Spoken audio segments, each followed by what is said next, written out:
অসাধারণ কি নিদারুণ পারফরমেন্স ছিল সেদিন।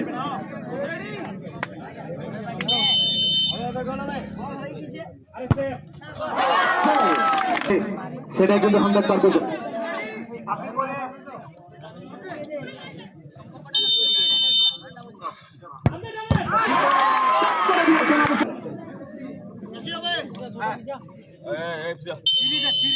বাবু নে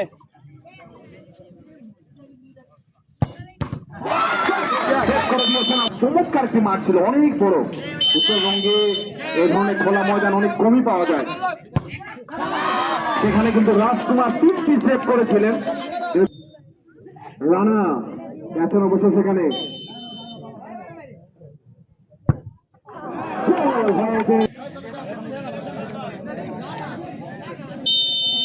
রাজকুমার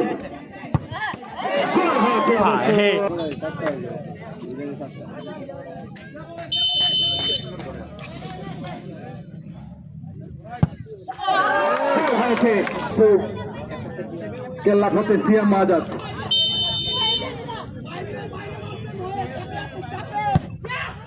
গোল গোল করতে পারলে বিরল গোল করেছিলেন রানা। এবারে রাজকুমার গোল করতে পারবে কিনা সেটাই কিন্তু দেখবো আমরা। রানা কিছুটা সময় নিচ্ছেন অবশ্য। লাস্ট শট গোল করতে পারলে বিরল ফুটবল একাডেমি সেমিফাইনালে পৌঁছে যাবে। দ্বিতীয় সেমিফাইনাল খেলবে তারা। রাজকুমার যতক্ষণ মধ্যে ফলাফল না আসে। রাজকুমার প্রস্তুত, দেখা যাক দ্বিতীয় সেমিফাইনাল খেলবে তারা। দ্বিতীয় ম্যাচ এরপরে মোকাবেলা করবে মহারাজপুর স্বপ্ন তরিকালাপ এবং পটহাট যুব সংঘ জারাটি এবং বুনিয়াদপুর আইডিয়াল ক্যান্ডিডেট স্কুল তারা। দেখা যাক সেট করতে পারলে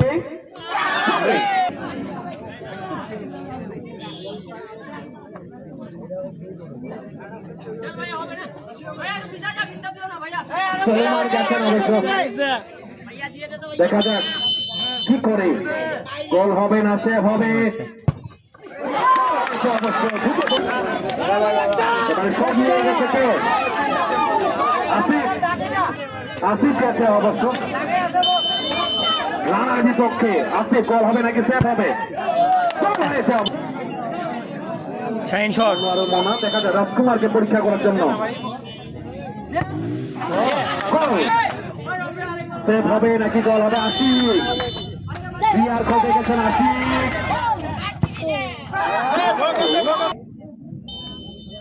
রাজকুমার সেভ হবে নাকি গোল হবে? আরো বিরলের প্রতিনিধিত্বকারী রংপুর বিভাগে খেলতে গেল আরো ছেলেটি একেবারে অভিজ্ঞতা খেলে কিন্তু অভিজ্ঞতা ঠাসা। দেখা যাক গোল করতে